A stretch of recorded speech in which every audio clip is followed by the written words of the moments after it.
Vibrations of the Mockingbird. Welcome back, Guy, to Chapter 13 of Uzumaki, Call the House. Update.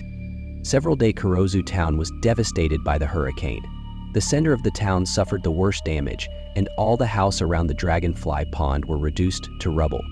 As if by some magnetic attraction, the hurricane was sucked into the pond. But, miraculously, Kiri families survive. As we then see Kiri family looking for the new house, but they soon found out that it is one of the old row houses, almost run down, but most of all haunted by a monster who came out at night.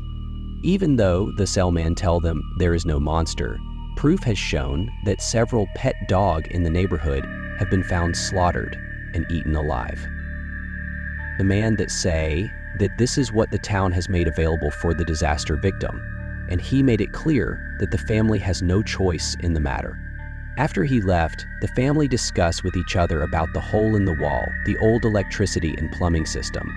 We then see the Goshima family introduce themselves as another victim to the storm, with a warning that the other, who lived next door, is not the victim of the storm. At night, Kiri brothers saying that they're a monster, which the family are scared and tell him not to say such thing. At that moment, an eye poke out from the hole next day, depicting something was watching them closely. In the middle of the night, there are sound or some kind of animal howling coming from the other side of the wall. The next morning, Kiri meet with Mr. Wakabayashi, asking about the noise, in which she say that it is an old woman who live with her son that has a serious medical condition, and that sound was him crying in pain. No one know what wrong with him, but the old women would not let him be seen. Then we could see the old women come around to hang her shirt, but there are so many holes in it. Then she collapse. As Kiri see this, she go and help her, but she see that there are a spike on the women hand. But the women cover it up really quick and walk back into the house.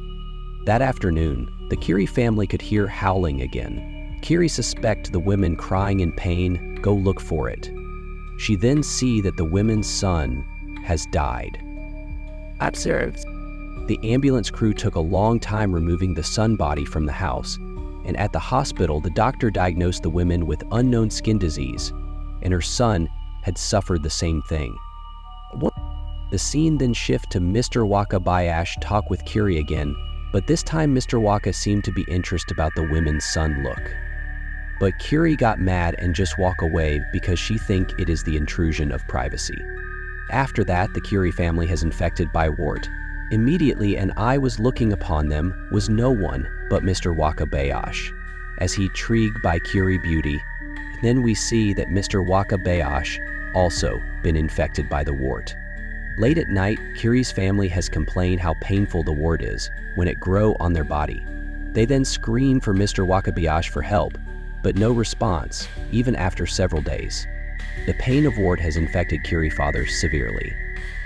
Kiri think that they have to go outside to seek for help, but her father refuse because the wind is too strong. At that moment, we see root and horn start growing on the wall, and we realize that Mr. Wakabayashi start transform into a spike monster. He then grab a mouse to eat it, but not satisfied, and he start grabbing Kiri. But at the moment, the wind blow a piece of wood into his throat and kill him immediately. Not long after, the hurricane were sucked into the dragon pond, and Kiri family crawled out of the Hosue, and soon the skin disease went away.